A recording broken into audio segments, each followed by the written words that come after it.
Então, pessoal, como prometido, nós tivemos aquela pequena pausa da semana de Páscoa, nós ministramos aquele rápido estudo para vocês, mas essa semana a gente está dando continuidade aos nossos estudos nos personagens de Gênesis e já vocês vão ver mais um personagem que o Felipe vai estar falando aqui com vocês. O personagem não sou eu, mas é um personagem do livro de Gênesis, que ele deixou lá, mais ou menos isso. Cansaço, relaxa. Tá ok? Então, o nosso desejo é que vocês possam estar estudando, aprendendo mais do Senhor e que vocês possam ser acrescentados pelo Senhor através desses estudos. E se preparem para a nossa gincana, nós temos orado e quando esse momento passar, nós vamos estar juntos mais uma vez para adorar o Senhor, aprender sobre o Senhor e competir, que é saudável. Amém? Então, que Felipe esteja com vocês aí. Eu vou fazer uma oração para que ele possa seguir para o estudo. Pai querido, eu venho te agradecer pela vida do Felipe, da Natália, por tudo que tu tem feito através da vida deles, por tudo que tu tem feito por eles. Nós te agradecemos, Deus, por teu amor na vida deles, por tua eterna compaixão, pela tua graça. Que tu venha, Deus, a capacitá-lo agora, que tu venha com o teu Santo Espírito falar através da sua palavra e de tudo que tu falou no coração do Felipe, Deus. Que assim como tua palavra ela queimou e acrescentou ao coração do Felipe, ela venha estar acrescentando ao coração de cada um que puder ouvir, Deus. Em nome do teu Filho amado Jesus Cristo. Nós pedimos pelos nossos jovens, os nossos adolescentes, que eles venham estar permanecendo firmes, não sendo vencidos pelo tédio e pelas tentações da mocidade. Te agradecemos pela vida deles, Deus, que eles são um presente para nós. Em nome do teu Filho amado Jesus Cristo. Amém. Amém. Então, boa noite, meus irmãos. Acabamos de ter essa palavra do Diego aí. E agora a gente vai falar um pouco, vamos continuar nesse momento tão difícil da igreja, da história da igreja, como eu tenho falado na classe de EBD. Esse momento de estarmos aqui. Hoje eu estou aqui num estúdio mais bem adaptado, uma coisa mais organizada. Tudo aqui, já não estou em casa, não tem obra. Então nós acreditamos que o Senhor vai passar de uma forma mais tranquila. Então, a gente vai começar hoje, a gente vai falar sobre a vida de José. A gente vai ter um estudo hoje sobre a vida de José. Vai ser a continuação, o último texto, o último personagem da Bíblia, o último personagem ali do livro de Gênesis, onde nós estamos acostumados a estudar no culto de jovens. Primeiro a gente começou com a vida de Adão, o Diego ele ministrou essa mensagem no culto. Depois nós ministramos, depois a gente falou, eu ministrei a respeito da vida de Noé, e nós estudamos item por item da vida de Noé. Depois o Diego ele falou da vida de Abrão. A gente não pode confundir, ele confundiu um pouquinho nas mensagens dele, mas tudo bem. Mas Abrão, depois o Felipe Buquerque falou sobre Abraão. E hoje eu vou falar sobre José. E eu acredito que o que eu vou falar hoje, a quantidade de conteúdo que eu vou falar hoje é um pouco mais extensa. Até mesmo porque a história de José ela é mais extensa.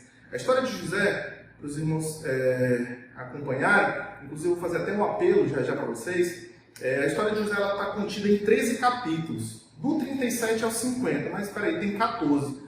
Do 37 inicia a falar a vida de José. No 38, a Bíblia ela vai contar, Moisés ele vai relatar a vida de Rúben, a vida de Judá, na situação que ele passou, inclusive bem crítica, depois os irmãos podem acompanhar. E depois do 38 até o 50, vamos relatar todas as histórias toda a história da vida de José.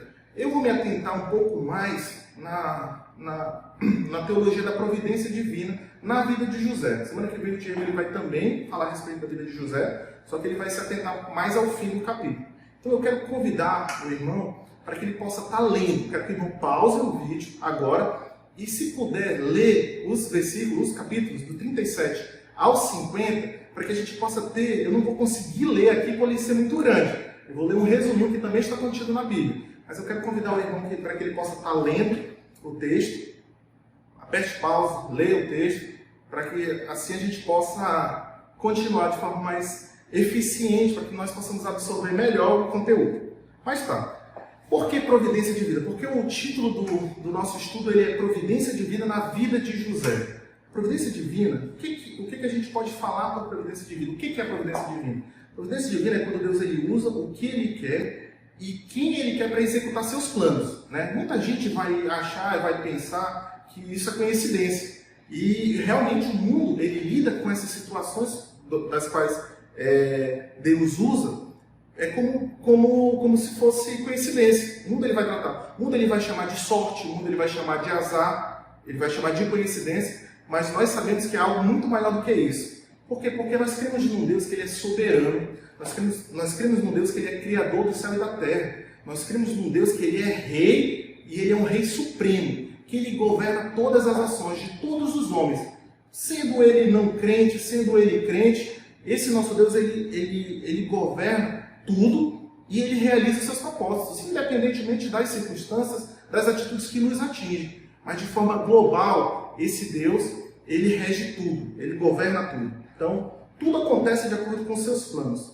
Para nós que estamos do lado de cá, às vezes pode não parecer tão óbvio, né? Essa expressão até foi bastante utilizada num filme recentemente, mas pode até não pode parecer tão óbvio os planos de Deus, os seus propósitos, né? E é aí que vai entrar a doutrina da providência divina, que a gente precisa acreditar num Deus que, independentemente de circunstâncias, de atitudes, às vezes a gente pode olhar para Deus, como a gente não está olhando do lado dele, a gente para, muitas pessoas se enganam e olham para Deus, poxa, por que Deus ele permite que essas coisas aconteçam? Deus ele pode ser cruel? Deus ele pode permitir abandono, dor, tristeza, a maldade, né? Então, a única coisa que a gente pode entender e ter como entendimento é a doutrina da providência. Que Deus ele governa o mundo de maneira sábia. Ele age através das suas criaturas, através dos fatos, das circunstâncias, das causas naturais, dos acontecimentos da história,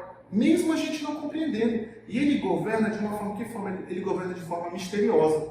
A gente às vezes não vai saber, mas uma coisa que a gente pode confiar nesse Deus, ele governa de forma justa, ele governa de forma sábia, né? Então, e de forma boa. Então, a doutrina da providência, ela engloba tudo isso. A gente tem um entendimento das coisas como um todo, que Deus ele controla. A doutrina da providência, ela se assemelha muito à doutrina da soberania de Deus, que eu convido os irmãos a estarem lendo.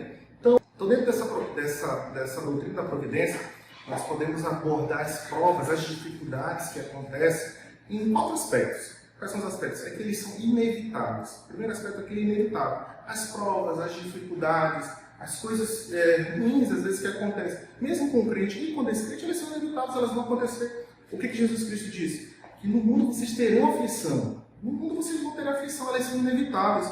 Outra característica é que elas são variadas.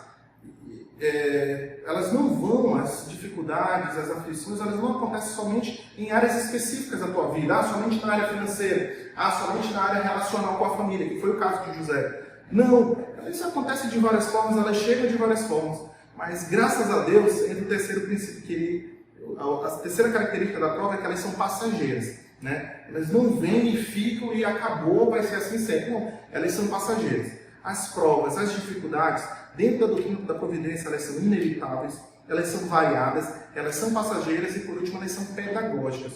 O objetivo sempre vai ser você aprender com aquilo que tem acontecido, com aquilo que foi andando e foi indo, é você tirar de tais circunstâncias, de tais situações, motivos de aprendizado. Deus ele vai te trazer, o Espírito Santo ele vai trazer à mente, na sua mente, o quê? O entendimento de tudo aquilo, o discernimento de tudo aquilo, para você poder aprender e, posteriormente, estar mais fortalecido para vencer as dificuldades. Então, a doutrina da providência, ela resume mais ou menos nisso. É um entendimento que Deus ele é soberano, ele é o Senhor Supremo, e ele governa os homens, tudo, ele governa os homens, ele governa as ações do mundo para realizar seus propósitos, sempre independente. Tá? Então, a gente vai entrar propriamente dito aqui na vida de José. A vida de José ela é riquíssima em detalhes.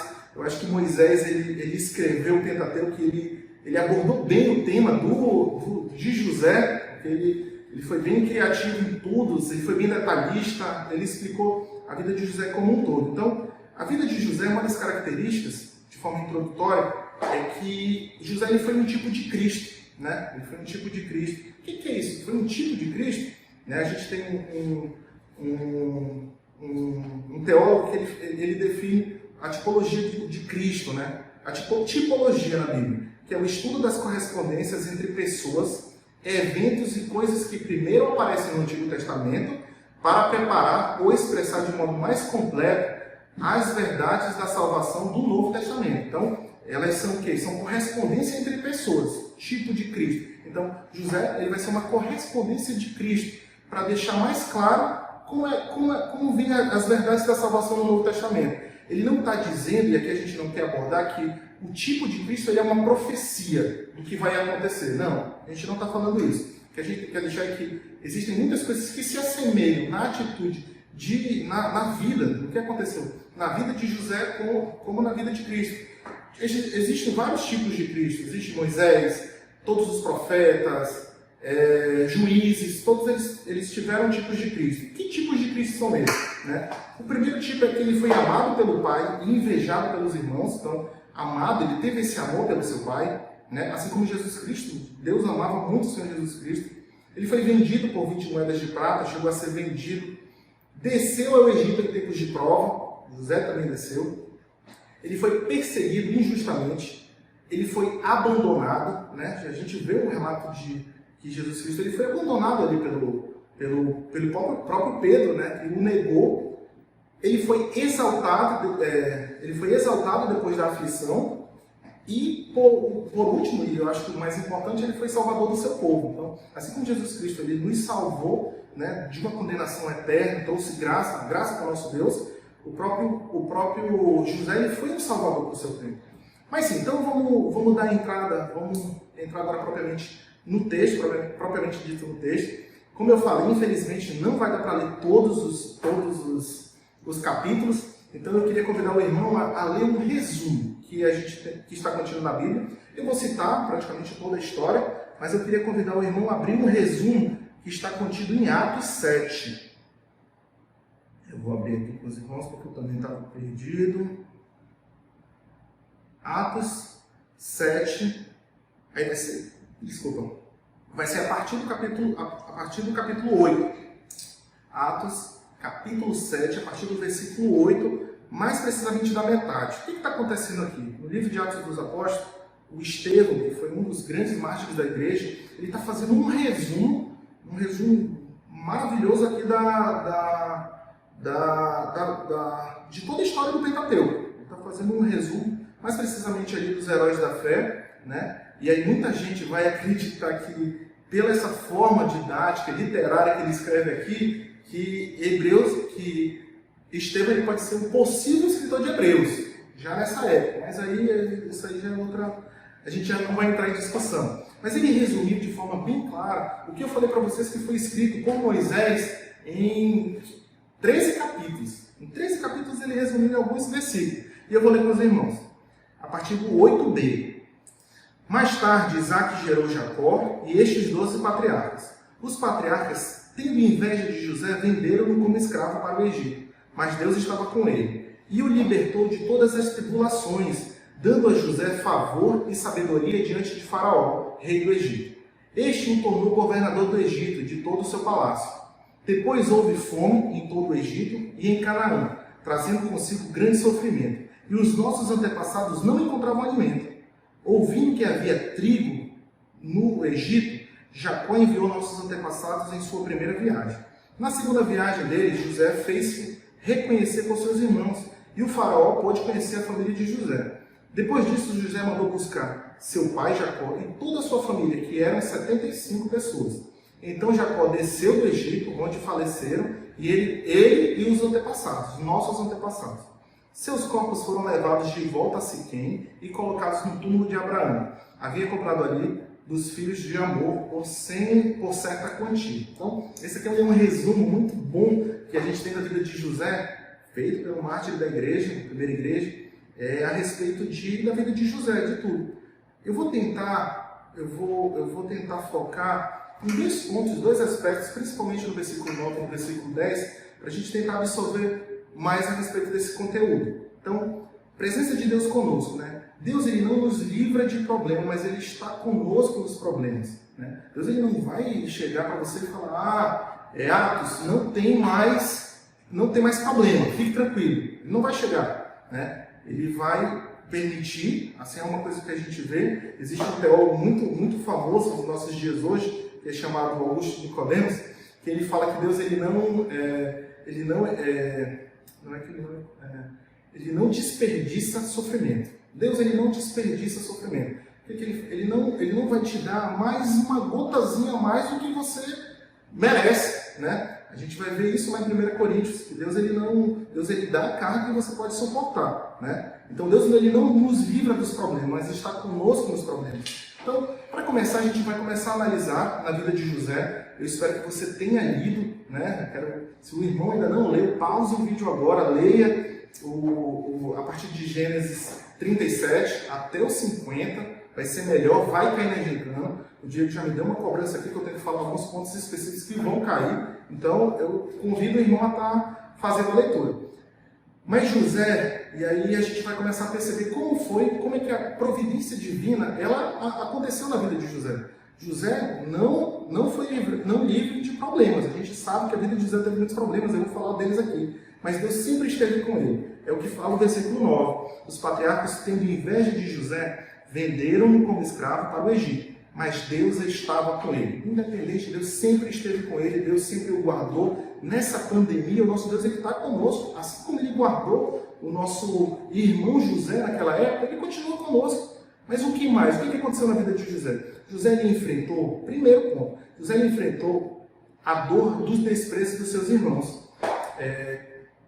Os sonhos de José foram pesadelos de seus irmãos. Ele se encheu de ódio porque Deus encheu o coração de José de gloriosos sonhos.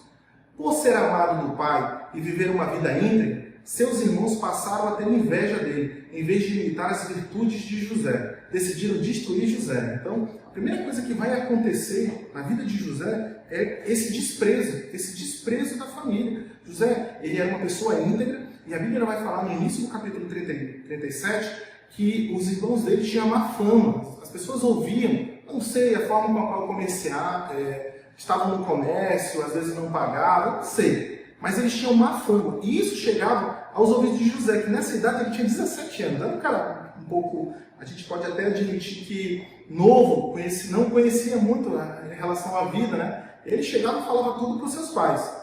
Era justo.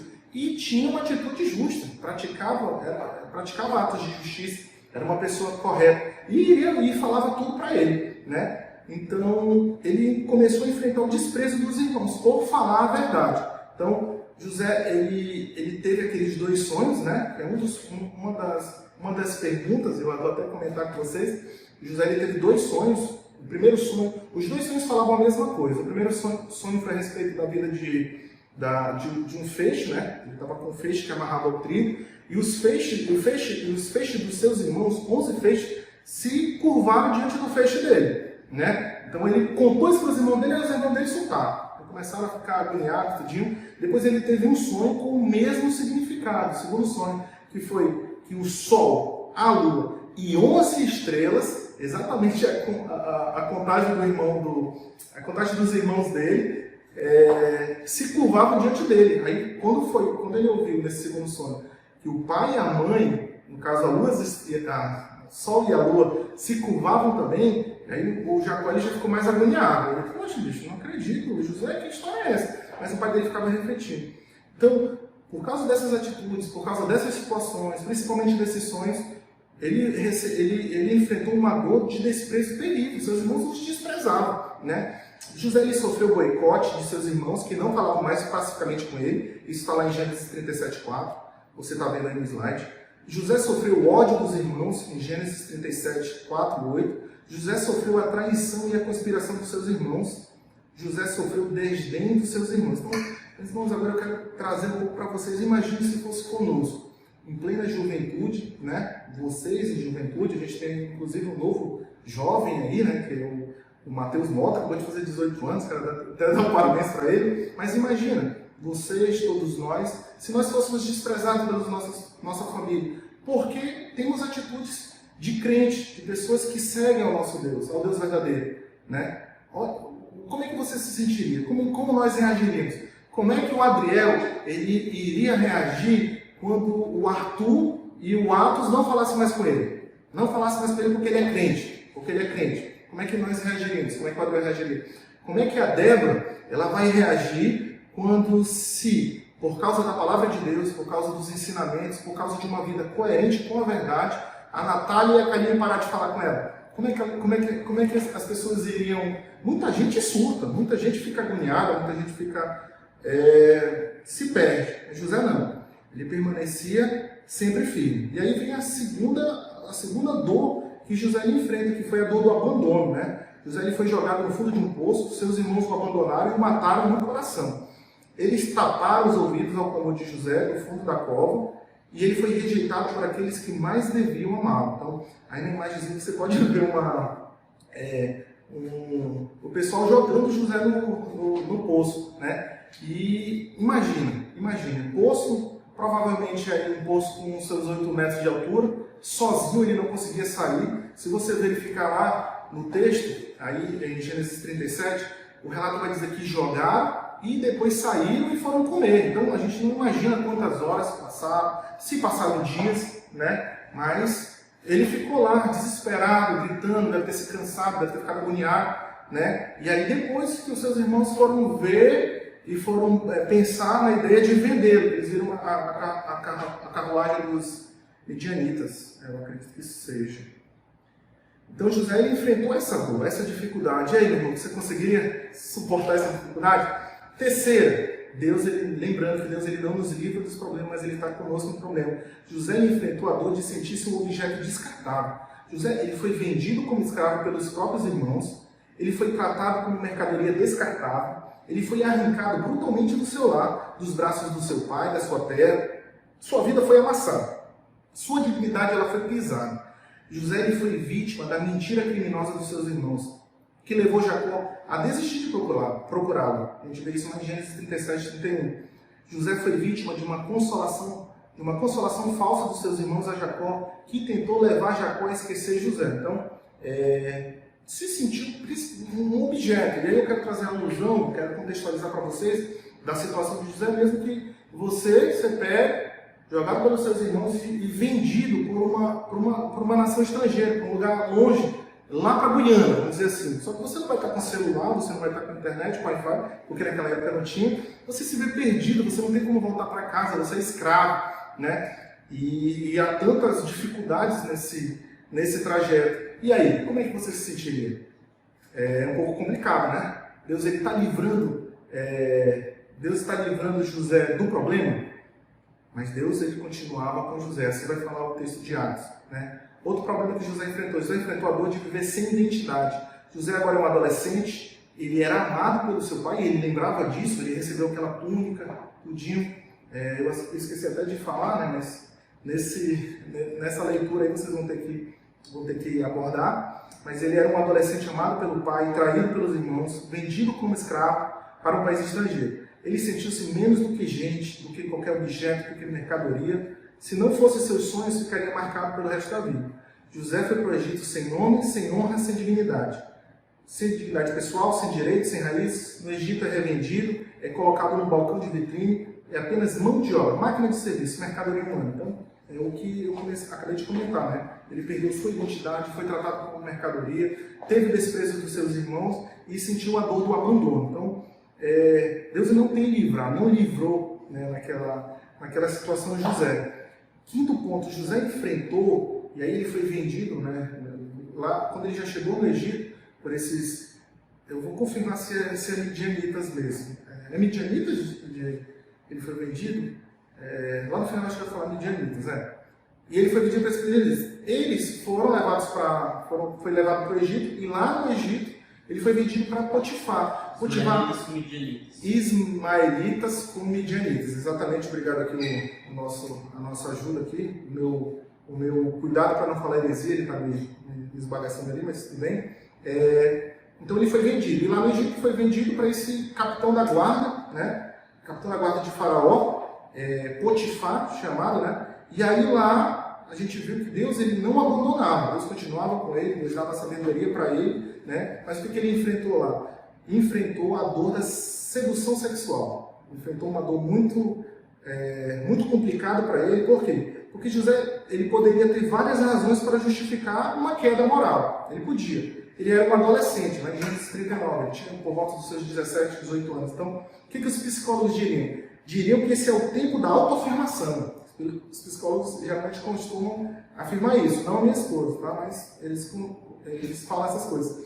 Os médicos diriam, esse é o tempo de explosão dos hormônios, né? Os jovens diriam, ele precisa provar que ele é homem. Cara, não é possível.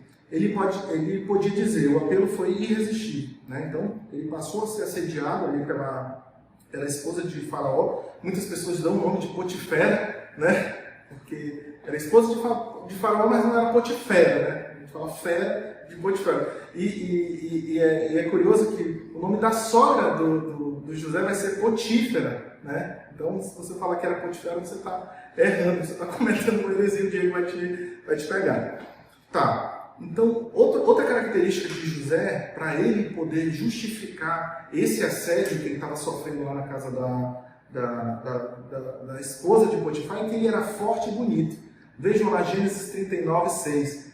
Ele era forte e bonito. Imagine, ele não era um João Tiago, ele não era um Paulinho, ele era um cara bonito, era um cara forte, alto, bonito, entendeu? Inteligente, meio, personalidade de líder. Então, qual é o entendimento que a gente pode ter disso? Que Deus estava com ele, né? Deus dava a ele todo esse entendimento e ministrava graça ao seu coração. Outro ponto é que ele estava longe da sua família, não tinha ninguém por perto para vigiá-lo. Ele era escravo, Gênesis 39, 1. Afinal de contas, era a sua própria patroa que o seduzia. Então ele podia pensar, um escravo só tem que obedecer. Então, ele foi tentado nessa área, passou por problemas, era difícil. O relato bíblico vai dizer que ele foi tentado constantemente. A gente vê isso lá em Gênesis 39, 7. E não foi uma vez só. O relato bíblico ele vai dizer que ela chamava ele para deitar com ele dia após dia. Então, pelos cálculos, mais ou menos, a gente acredita que José ele tenha ficado aproximadamente 2 anos na casa de Potifar, pelos relatos lá no final do livro. Então, imagina, meses, semanas, meses sendo tratado, sendo tentado a deitar-se com ela, né? Chegou um dia, e aí é o próximo ponto, que ele foi literalmente agarrado. Em Gênesis 39, de 11 e 2, ele podia dizer, eu fiz o que estava ao meu alcance, se eu não cedesse, o escândalo seria maior. Então, José ele preferiu estar na prisão, com a consciência limpa, do que estar em liberdade na cama da patroa, com a consciência culpada. Ele perdeu a liberdade, mas não a dignidade. Ele resistiu ao pecado até o sangue. Então, José manteve-se firme por entender a presença de Deus na sua vida, a bênção de Deus em sua vida. Também por entender que o adultério é maldade contra o cônjuge traído e um grave pecado contra Deus. Então, esses últimos pontos, ele literalmente fala para ela na hora que ele vai tentar fugir dela. Então, ele chega e fala isso para ela, porque poderia eu tentar não somente contra o meu patrão, mas contra Deus. Imagine tentar contra Deus, né? E aí é a parte com a qual ele foge, ele pega a sua capa, ela toma a sua capa e literalmente fala para todos, espera seu patrão chegar, provavelmente estaria viajando e trabalho, e aí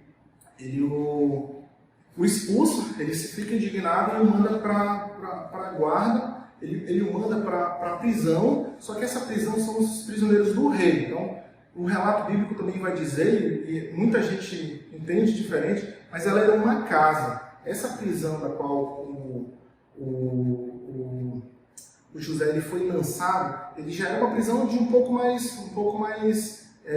legal, né? Um pouco mais, não legal, como eu posso dizer, era uma prisão um pouco, uma classe melhor, era como se fosse a prisão de gente que tem nível superior, mais ou menos assim, era uma casa. Então lá nessa casa, o que aconteceu? Deus estava com ele, o abençoava tanto, não livrava dele literalmente dos seus problemas, mas ele continuava com ele no problema. Deus ele permanecia com ele. Então, a gente vai então entrar nesse segundo ponto, né? Que a partir do momento que a gente entende que, agora a dificuldade, as tribulações elas acontecem, a gente começou a perceber que através da doutrina da providência, as provas, as dificuldades, elas vão vir, mas a gente sabe que elas são passageiras, né? A gente entra nesse próximo ponto que é a intervenção de Deus por nós. Deus ele não nos livra de sermos humilhados, mas ele nos exalta em tempo oportuno. E aí a gente lê o texto, o versículo 10, deixa eu abrir aqui o versículo 10, e o libertou de todas as suas tribulações, dando a José favor e sabedoria diante de Faraó, rei do Egito. Este o tornou governador do Egito e de todo o seu palácio. Então, José ele foi humilhado por ser fiel. Ele foi humilhado em sua família, foi humilhado pela sua patroa, ele foi humilhado pelo copeiro de Faraó na prisão. Foi humilhado durante 13 anos por não transgredir com os absolutos de Deus na sua vida. Então, José ele passou, e querendo ou não, a gente fazendo uma análise na vida de José, ele passou por tudo isso porque ele sempre quis, ele sempre prevaleceu firme, sempre permaneceu firme com os decretos do Senhor, com as verdades do Senhor. E foi humilhado pela sua patroa, foi humilhado pela sua família, foi humilhado pelo copeiro, e aí nessa situação aqui, a gente já até entra, né? Quando ele esteve lá nessa prisão na prisão do faraó, prisão do rei, eram somente presos assim, já de uma alta cúpula, né? E numa determinada situação que houve, aconteceu que o copeiro e o padeiro, o chefe dos copeiros e o chefe dos padeiros, eles aconteceu alguma salada lá com eles, algum problema lá, e eles foram mandados para essa prisão. E lá José ele pôde interpretar os sonhos. Tiveram 2 sonhos, cada um teve o seu sonho, os 2 muito parecidos, isso é questão de gincana, mas o primeiro sonho, que foi o sonho do copeiro, foi que ele via uma videira, né? Ficou muito agoniado. José perguntou para ele: o que é isso?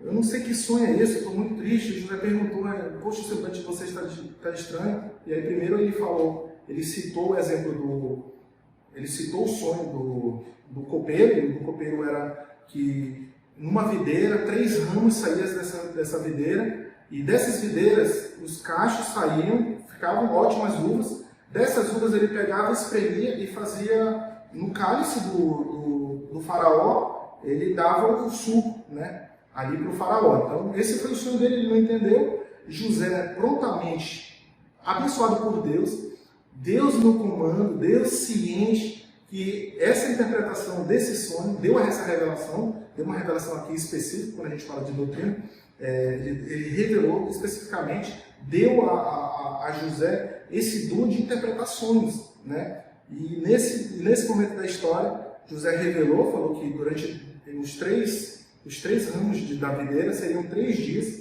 e que nos próximos 3 dias ele seria restituído a sua antiga função de ser copeiro, né? E aí um outro esperto, que eu acredito que tenha sido o problema de terem sido mandado para a cadeia, ele viu que a resposta seria boa, né, para o copeiro. Aí o padeiro foi e perguntou: e o meu sonho? Aí o sonho do padeiro foi o seguinte, já não foi muito interessante. Foi que o sonho do padeiro foi o seguinte: ele sentou, eu pedi um pouco de auxílio aqui dos universitários, mas o sonho do copeiro é que ele tinha 3 cestos, e num desses 3 cestos, como vocês leram, vocês também já sabem, os corvos vinham e pegavam todo esse pão, tudo que ele serviria, e o padeiro ele serviria para o faraó. E aí ele imaginou que também, como o padeiro, como o copeiro, ele teve um destino final bom, né, de acordo com a visão de José, a dele também seria excelente. E aí que não, né? Ele falou que os 3 cestos seriam 3 dias e que ele seria decapitado e morto. Então, provavelmente ele teria sido o responsável por fazer as coisas lá de errado, que os mandaram para a cadeia. Então, Deus ele trabalhou na vida de José, dando-lhe 3 coisas, né? Então, durante a vida de José, durante essas circunstâncias, durante essas situações, Deus ele consolou ele em seus problemas, Deus estava com ele nos seus problemas, Deus o libertou dos seus problemas, Deus não o livrou de ter problemas, mas o livrou de ser engolido pelos seus problemas, o entendimento. Eu falei, como eu citei aqui para vocês, muita gente, apenas com um desses pontos que eu comentei, que ele sofreu dificuldade, muita gente morreria, muita gente sucumbiria, né? Mas Deus ele sempre manifestou ali, acho que constantemente, confortando o coração de José, mostrando, fazendo ele lembrar, trazendo a memória de José que ele é o Deus soberano, que ele é rei, que ele é o Criador dos céus e da terra. Então, Deus sustentou José nesse tempo.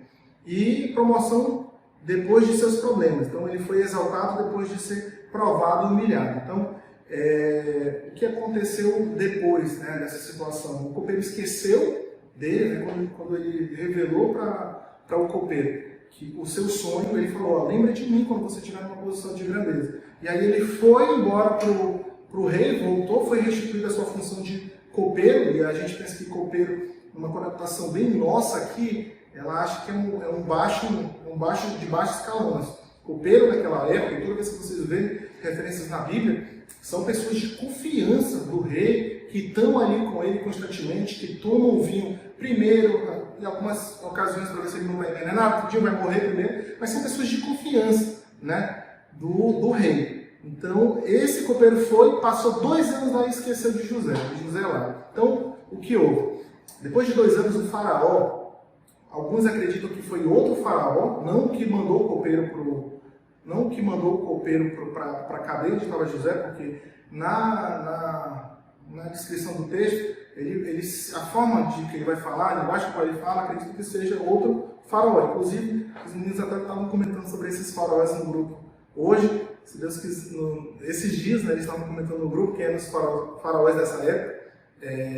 Mas esse faraó, ele teve um sonho. E aí foram 2 sonhos. Pode cair também nas gincanas, eu vou falar para vocês quais foram os sonhos. O primeiro sonho, ele teve 2 sonhos. No primeiro ele teve, depois acordou, depois sonhou de novo, tudo na mesma noite. O primeiro foi que ele estava na beira do rio Nilo, e aí saíam do rio Nilo 7 vacas gordas, bonitas, bem apessoadas, não apessoadas, mas bem bonitas, aquela picanha mesmo, bem gordurosa, saíram de lá, e logo em seguida saíram 7 vacas magras. E essas 7 vacas magras, elas comeram as vacas gordas, né? Então, aí nesse exato momento que eles estavam comendo, o faraó acordou e falou, mas o que é isso? Aí depois, no segundo, ele via as espigas crescerem num pé, 7 espigas boas de cereal. Então a gente vai falar que eram espigas de milho, mas não necessariamente eram milho. Mas 7 espigas de determinado cereal cresciam, bonitas, grandes, bonitos minerais. E aí nascia depois 7 espigas magras, feias, ruins, e elas devoravam as 7 espigas. Então o faraó ficou aterrorizado, ficou agoniado, chamou todos os sábios, todas as pessoas, e ninguém conseguia interpretar. Aí lá depois de 2 anos, o copeiro lembrou da situação, da atitude que José fez, da revelação do sonho lá na cadeia. Ele lembrou, mandou chamar José, e José, de forma sensacional, José ele fala, da mesma forma que ele teve aqueles 2 sonhos que foram muito parecidos, ele fala para o faraó que é tudo o mesmo sonho, que as 7 vacas gordas, as 7 espigas bonitas, seriam 7 anos de fartura, e os outros 7 seriam anos de 7 anos de fome, uma fome de outra dimensão que iria assolar a terra, né? Então, e José ele foi mais esperto, além de o cara era bonito, era famoso, ele era muito esperto, era muito inteligente. Ele já aconselha o faraó a colocar uma pessoa que ela possa traçar um plano. E José traça um plano específico para aquilo.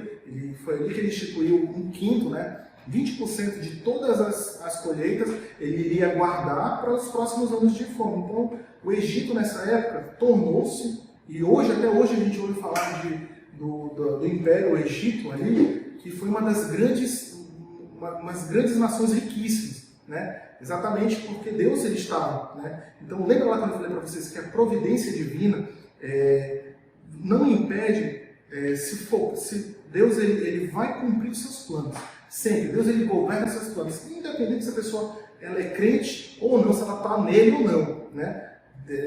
A gente pode ver, por exemplo, que essa cultura, os egípcios eles foram muitos prósperos, né, nessa época. Com certeza foi porque Deus, na providência divina, os abençoou, mas a gente sabe que, como religião, eles eram terríveis, né? Eles eram pessoas, assim, eles adoravam os deuses assim, muito muito sem noção. Você pode ver isso quando a gente voltar com nossas aulas de panorama do Antigo Testamento, mas era bem complicado. Mas voltando aqui, então Deus galardoou e fez o José instrumento de bênção para os outros. Deus usou os seus irmãos para colocá-los no caminho da providência e usou José para salvar a vida dos seus irmãos. Todas as coisas cooperam para o bem daqueles que amam a Deus. José foi um instrumento de Deus levantado para salvar o mundo da fome e da morte. Então, depois, após ele ter sido considerado, fizeram ele, José, de governador, somente o segundo ali no Egito. José abençoou, trouxe, ele juntou muitas coisas, muito trigo, muitos minerais, e aí, depois dessa fome, Deus abençoou as outras nações através de José. E lá na bênção, no capítulo 49, já no final da vida de Jacó, né, depois que ele é trazido para o Egito, ele é trazido do Egito, ele é trazido de Canaã para o Egito, ele abençoa José e ele sintetiza a bênção dizendo, o que ele fala? José é ramo frutífero junto à fonte, ramo que se estende sobre os muros. Né? E eu achei interessante porque eu estava lendo na minha tradução bem antiga e foi muito claro da gente entender. Né? José é ramo frutífero junto à fonte, ramo que se estende sobre os muros. Então, José ele foi tão abençoador e tão frutífero, né, durante toda a sua vida, que ele levou bênção a outras pessoas, passou da casa dele, passou de muros das pessoas, resumiu bastante para a gente o que foi a vida de José. Né? Então, eu quero concluir aqui com vocês e falar um pouco eu vou até passar. Quero concluir um pouco de vocês, até mesmo porque o tempo, você que aguentou até aqui, Deus te abençoe, mas vamos concluir. Então, o caráter, o que a gente pode concluir, né, nessa vida, nessa história, nessa situação da vida de José, é que a vida, né, e as nossas vidas, a minha vida, a sua vida, ela vai ter esse caráter ondulatório. Né? A vida de José ela foi tecida por marcas de exaltação e humilhação, altos e baixos. A nossa vida também é ondulatória. Luz e sombra, alegria e choro, festa e luto, saúde e doença, perdas e ganhos, celebração e lamento, dias claros e dias tenebrosos, esperança e medo, alívio e dor. Então, a palavra de Deus ela revela para a gente, e quando a gente tem um entendimento a respeito de Deus, quando a gente tem um entendimento a respeito de como Deus ele age, a gente pode perceber, olhando para a vida de José, que invariavelmente sempre vão haver altos e baixos na vida, principalmente, e eu falo isso para você jovem, né? Parece que não, mas eu também já fui jovem, e a gente resolve somatizar muitas coisas, né? As nossas emoções elas são mais elevadas, as nossas tristezas são praticamente o filme lá do poço, é bem difícil entender, mas você tem que ter um entendimento. E na vida ela vai ter esse caráter ondulatório, vão haver dificuldades, mas sempre permaneça firme, como José permaneceu. Ele permaneceu sempre firme, ele não alterou aquilo que para ele era uma verdade absoluta, que era seguir o seu Deus, seguir a sua verdade. Vieram tentações, vieram dificuldades, eu falei para vocês, mas ele não titubeou, ele nem titubeou, ele nem passou por, pelo menos o relato bíblico nem fala para a gente, Deus preferiu não revelar isso, mas ele não passou por tentar, ele não se sentiu, pelo menos, tentado a fazer essas coisas, né? Por mais difícil que fosse. Né? Segundo, a providência triunfante de Deus. O plano de Deus ele é perfeito. Ele já nos destinou para a glória. Não importa quão estreito seja o caminho, quão cheio de espinhos seja a estrada, o quão furiosos sejam os inimigos que nos empreitam. Nossa chegada é certa e nossa vitória é segura. Né? Então, nessa providência divina, nós que cremos, nós que estamos em Deus, né, na sua verdade, nós que temos o Espírito Santo, é uma coisa que a gente precisa entender e compreender, que Deus ele vai sempre triunfar. E se nós estamos nele, se nós estamos no Senhor, se nós estamos no Senhor Jesus e, consequentemente, em Deus com Ele, nós seremos pessoas que venceremos. Não estou falando aqui, eu não estou trazendo uma mensagem para você que você vai ser que nem José e vai ser governador do estado de Roraima. Pode até ser, mas não troque os teus objetivos, as tuas verdades que são absolutas, não deixa ela virar relativa, não deixa verdades, coisas que você aprende desde criança, e você aprende na igreja, que você aprende sobre Deus, ela virá relativa em alguns momentos, em algumas atitudes, em algumas situações, em algumas circunstâncias. Sabe por quê? Porque Deus está conosco em todas as circunstâncias. E as nossas provas, ela tem esse caráter pedagógico. Pode ser que Ele esteja te trabalhando na tua vida, crendo na tua vida. Então, os infortúnios humanos não frustram os planos divinos. Portanto, devemos aprender as seguintes lições. Eu vou só fechar aqui. Primeiro, esteja preparado para mudanças circunstanciais na sua vida. Então, você, meu amigo jovem, que está passando por várias mudanças, dificuldades, esteja preparado. Te prepare para isso, não relaxe. Não acha que a tua vida ela vai ser sempre do jeito que está, porque com certeza você vai crescer, você vai mudar. Então esteja preocupado, esteja pelo menos atento de que mudanças irão acontecer, dificuldades irão aparecer, entendeu? Se prepare. Não transija com valores absolutos, foi o que eu falei aqui, mesmo quando as provas forem terrivelmente opressoras. Confie em Deus quando as coisas estiverem no seu pior estágio. Espere e confie. A tempestade vai passar, o sol vai voltar a brilhar. E o último, saiba que Deus tem grandes propósitos em vista na sua vida e história, e a sua história ainda não acabou. Então, compreenda isso, entenda isso, que permaneça firme, assim como José permaneceu. Eu deixei de falar um pouco aqui do final da vida de José, quando ele fala, eu vou até falar, eu queria deixar para o próximo estudo do Diego, mas é que lá em Gênesis 45, 5, deixa eu só pegar aqui, José ele teve uma visão da providência divina e ele deixou de forma bem clara para Moisés, né, percebeu isso, e José explicou que ele deixou de forma bem clara, ele entendeu a providência divina, ele entendeu o governo do nosso Deus, lá em Gênesis 45, 5. Agora, pois, não vos entristeçais, ele está falando para os seus irmãos no momento em que ele se revela. Não vos entristeçais, nem vos irriteis contra vós mesmos, por me haverdes vendido para aqui, porque para a conservação de vida Deus me enviou adiante de vocês. Lá na frente ele vai falar em Gênesis 45, 8. Assim não foste vós que me enviastes para cá, e sim Deus, que me pôs por pai de Faraó e senhor de toda a sua casa, e como governador em toda a terra do Egito. Então, José ele entendeu esse plano. Ele entendeu totalmente o plano de provisão de Deus. Claro que de forma vivida, né? De forma progressiva. Foi acontecendo, mas ao final da sua vida ele entendeu, ele pôde compreender. Então, para a gente finalizar, que Deus abençoe a vida de vocês, eu quero deixar essa frase desse reformador holandês. Um pouquinho no final da sua vida ele deu uma desviada, virou liberal, mas ele deixa bem claro, ele sintetiza sintetiza Deus em nossa vida. Ele fala que mais estar perto de Deus significa viver vigorosamente na sua graça, de modo que sua proximidade permeie os nossos sentimentos, nossas sensações, nossos pensamentos, nossa imaginação, nossa vontade, nossas ações e até o nosso coração e, consequentemente, a nossa boca. Então, que a graça do nosso Deus, o entendimento da sua providência divina, que Ele possa permear os nossos corações, que nós possamos viver nisso, acreditar nisso, viver na sua graça dia após dia. Então, que Deus abençoe. Vamos fazer uma oração. Deus, muito obrigado, Pai, pelo dia. Muito obrigado porque o Senhor tem estado conosco. Obrigado, Deus, porque o Senhor, meu Deus, o Senhor controla tudo, meu Deus, o Senhor governa tudo de forma, meu Deus, justa, meu Deus, de forma fiel, amável. Nós queremos te agradecer, meu Deus, e nós queremos te pedir que o Teu Santo Espírito ele fale aos nossos corações, ele nos esteja consolando os nossos corações em momentos de prova, que nós possamos entender, lembrar do Senhor, lembrar da Tua doutrina, meu Pai, que nós possamos, Deus, viver de forma digna do Teu Evangelho, meu Pai. Nós te agradecemos em nome de Jesus Cristo. Amém. Então, valeu, pessoal. Até a próxima. Deus abençoe.